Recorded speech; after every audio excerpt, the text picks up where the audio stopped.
First ever factory outlet Mukunda jewellery KPHB Kothapet Khammam Somajiguda Hanamkonda. మరి ఈ కొత్త సంవత్సరం 2025వ సంవత్సరం మిథున రాశి వారికి ఏ విధంగా ఉండబోతుంది? మరి వీళ్ళకి ఏమన్నా కష్టమే రాబోతుందా? లేకపోతే లాభమే రాబోతుందా? ఈ విషయాన్ని గురువుగారు చెప్తారు. చూద్దాం.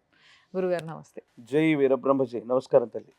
మరి గురుగారు మిథున రాశి వారి పరిస్థితి ఏంటి ఈ సంవత్సరం? శివాయ బ్రహ్మణే నమ. వీరబ్రహ్మేంద్ర స్వామిని నమో నమ. మాతా గోవిందమాంబా సమేత వీరబ్రహ్మేంద్ర స్వామిని నమ. భద్రకాళీ సమేత వీరభద్రేశ్వర రక్ష రక్ష.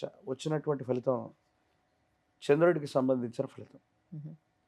ప్రత్యేకించి మిథున రాశి జాతకులు ఇప్పటి వరకు కూడా దేవగురువు అయినటువంటి బృహస్పతి బలం లేక వ్యయస్థానంలో ఇబ్బంది పడుతున్నారు.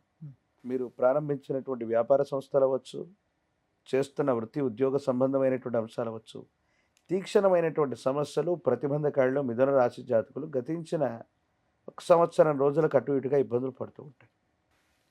మీ సమస్యలన్నీ పటాపంచలు కాబోతున్నాయి. బృహస్పతి యొక్క బలం వల్ల మానసికమైనటువంటి ఆనందాన్ని మీరు పొందబోతున్నారు.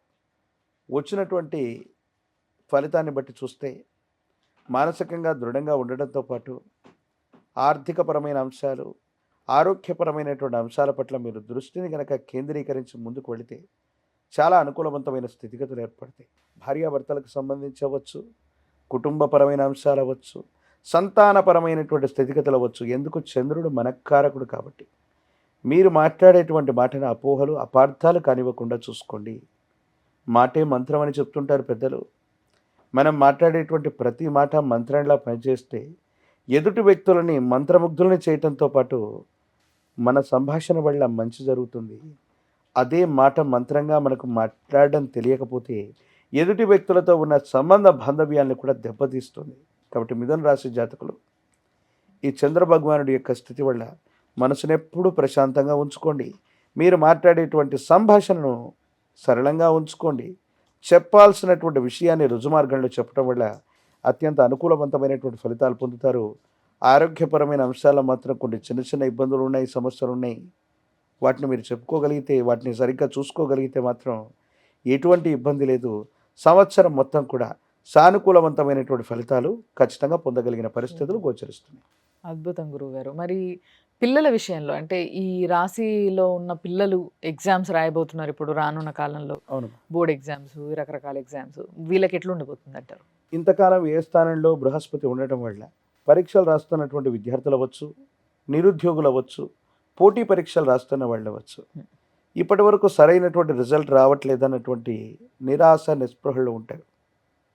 ఈ 2025 మే మాసానికి అటు ఇటుగా రాయిపోయేటువంటి పరీక్షలు అనుకూలవంతమవుతాయి. ఉన్నతమైనటువంటి శ్రేణిలో మీకు మార్కులు లభిస్తాయి. ప్రఖ్యాతి చెందినటువంటి యూనివర్సిటీల్లో మీకు ర్యాంకులు వస్తాయి. ప్రత్యేకించి నిరుద్యోగులకి ఉద్యోగ కాలంగా మనం చెప్పచ్చు.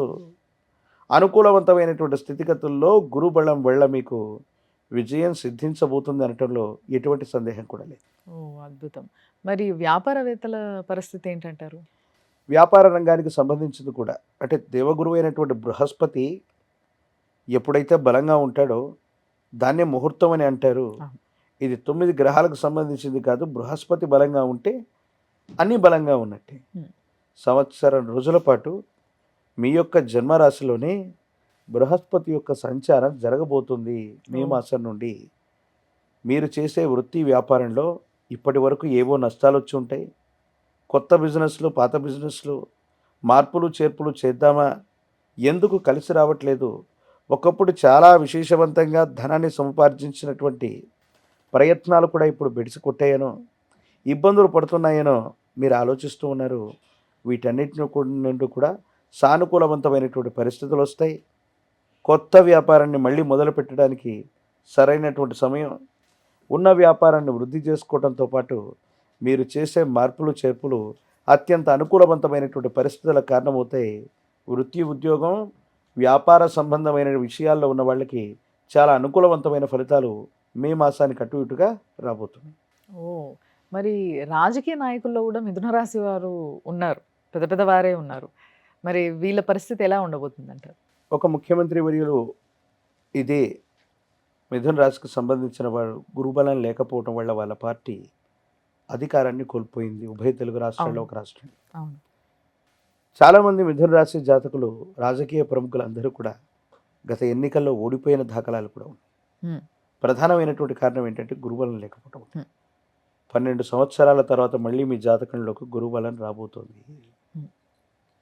జీవితంలో చాలా ఉన్నతమైనటువంటి పదవి ప్రాప్తి, పోగొట్టుకున్నటువంటి అవకాశాలు మళ్ళీ రాబట్టుకోవటం, ఏదో రకంగా మళ్ళీ స్థానబలాన్ని సంపాదించగలగటం, ఇవన్నీ కూడా తప్పకుండా జరగబోతున్నాయి.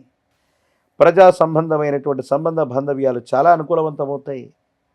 యోగదాయకమైనటువంటి స్థితిగతుల్లో మీ జీవితం ఉండబోతుంది.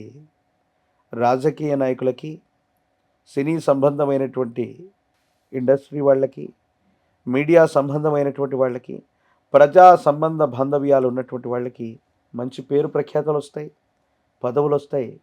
12 సంవత్సరాల తర్వాత దేవగురువు అయినటువంటి బృహస్పతి మీ యొక్క జన్మరాశిలోకి వస్తున్నటువంటి సందర్భాన్ని సరిగ్గా అవకాశాలను వినియోగించుకోగలిగితే చాలా ఉన్నతమైనటువంటి స్థితిగతుల్లోకి మీరు వెళ్ళిపోతారనటంలో ఎటువంటి సందేహం కూడా లేదు. అద్భుతం గురుగారు. అంటే కరెక్ట్గా ఉపయోగించుకోగలిగితే ఈ సమయాన్ని మిరాకిల్స్ చూస్తారు మీరు అనే విషయాన్ని చాలా స్పష్టంగా క్లియర్గా చెప్పారు. కానీ హార్డ్ వర్క్ అనేది తప్పనిసరి కాబట్టి కరెక్ట్గా వాడుకోండి ఈ సమయాన్ని. మరి ఏదైతే కొంతమందికి హెల్త్ ఇష్యూస్ ఉంటాయి, హెల్త్ ఇష్యూస్లో అయితే కొంచెం జాగ్రత్తలు పాటించాల్సిందే అన్నారు మీరు. అవునమ్మా. మరి వీళ్ళు బయట నుంచి హెల్త్ని కాపాడుకోవడంతో పాటు ఎలాంటి పరిహారం చేసుకుంటే బాగుంటుందంటారు? ఈ సంవత్సరం వచ్చినటువంటి ఈ ఫలితాలు మరింత అనుకూలవంతంగా మార్చుకోవడానికి, సానుకూలవంతమైనటువంటి స్థితిగతులు పొందడానికి వచ్చినటువంటి ఫలితం చంద్ర భగవానుడికి సంబంధించింది. చంద్రుడు మనఃకారకుడు. ప్రత్యేకించి కంటికి సంబంధించినటువంటి ఆరోగ్య సమస్యలు ఉన్నవాళ్ళు అవ్వచ్చు, మానసికంగా వికలాంగత్వం పొందిన వాళ్ళు అవ్వచ్చు, అనాథలు అభాగ్యులు అవ్వచ్చు. అటువంటి శరణాలయాలకు వెళ్ళి వాళ్ళకి ఆహారాన్ని అందజేసిన, బట్టలని అందజేసిన, అంటే మానవ సేవే మాధవ సేవగా మనం చెప్తూ ఉంటాం. దేవగురు బృహస్పతి మనం చేసేటువంటి సేవలు ఏవైతే ఉన్నాయో ఇటువంటి మనుషులకి, కంఫర్ట్స్ లేని వాళ్ళకి, అంటే కూడు గూడు గుడ్డ ఇలాంటి పరిస్థితుల్లో తీవ్రమైనటువంటి ఇబ్బందులు పడుతున్న వాళ్ళకి మీ చేతనైనటువంటి సహాయాన్ని చేయండి.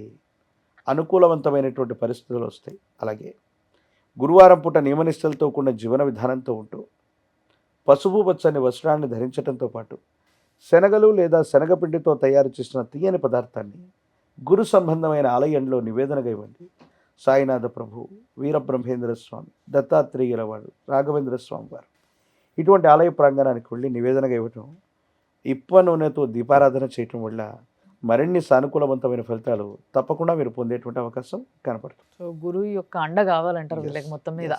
సో అదొక్కటి మీరు చేసుకోగలిగితే ఆరోగ్యానికి సంబంధించిన ఏదైతే ఇబ్బంది ఉందో దాని నుంచి కూడా తప్పించుకునే అవకాశం ఉంది కాబట్టి కొంచెం కాన్సన్ట్రేట్ చేయండి. ధన్యవాదాలు గురుగారు. జై వీరబ్రహ్మ జై గోవింద బాంబ.